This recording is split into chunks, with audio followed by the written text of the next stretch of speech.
the window shut at last. 2 more loan signings. How happy are you with your business generally over the month?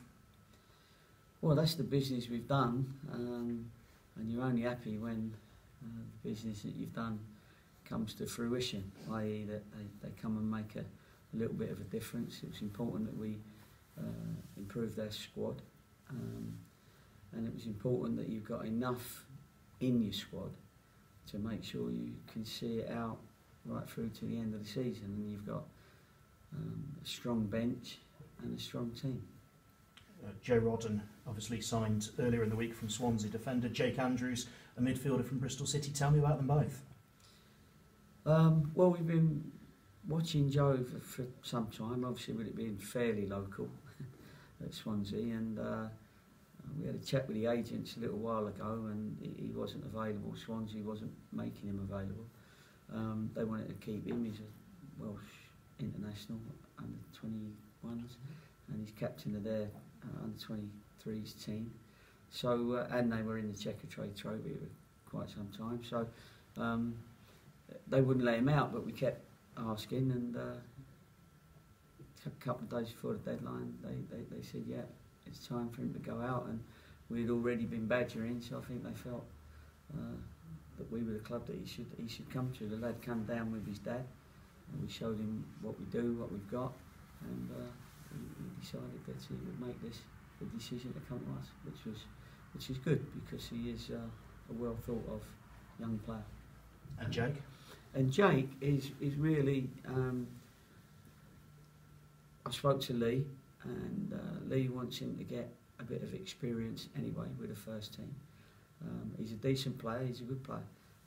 He plays a wide player, left-footed player. Often he plays wide coming in because he's got a good left foot and good set piece taker. And he's come in with a bit of experience. I think he is competing for a place in the team. And the loans, it gives me competition amongst the loans as well, because neither of them can afford to drop below their standards. And all right, yes, you've got 7, but you can only play 5 at any one time.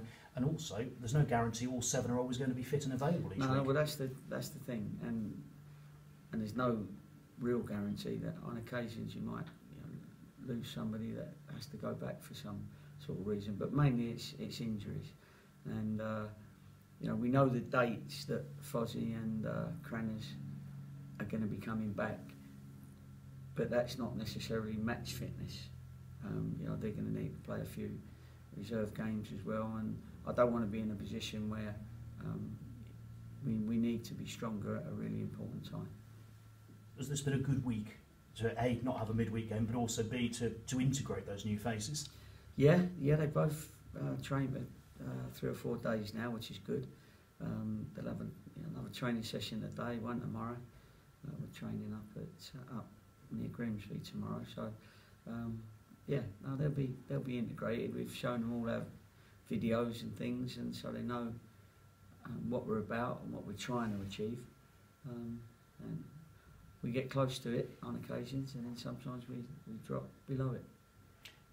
Grimsby, obviously very familiar opponents over the last 3 seasons, I suppose. They've obviously got their problems at the moment. Their run, I think it's 1 point out of the last 21 that they've picked up. How much of an opportunity is there to capitalise on that? Well, it's a great opportunity, of course.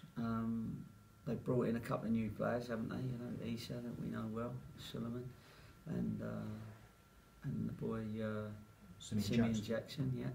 So I went with Downsy to watch Yeovil play Grimsby in the week, and unfortunately, after 2 minutes, or 6 minutes, the lad gets sent off, and suddenly they're down to 10 men, and their shape changes, and then they get new players. So, the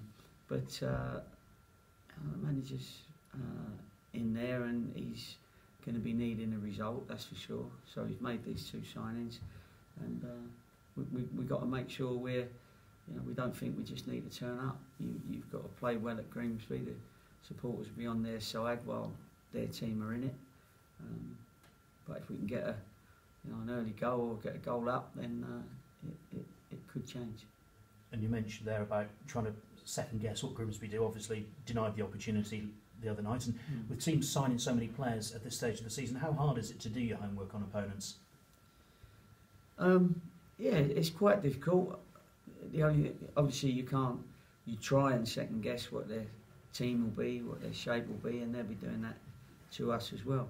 And especially when a team has had a losing streak like Grimsby have, then you're never sure what their next game's going to be. They've got injured players that may come back. So the emphasis has got to be on your own team at the moment to make sure that your team performs, your team plays in a shape that they're happy with, and then on the day when we get to know who their team is, because you won't know for an hour beforehand, then we'll have a last minute chat of who needs to be picking up, who's their danger players, who's their weaknesses, and at that point you'll see. But we'll discuss everybody that could be fit and could be available and could be in a certain shape. So that's all we can do. And talking of fit and available, how's your squad? Obviously 2 players suspended. Yeah, 2 players suspended, and the rest I believe are available for training today. So we'll see how they look, and I'll pick a team and a squad accordingly.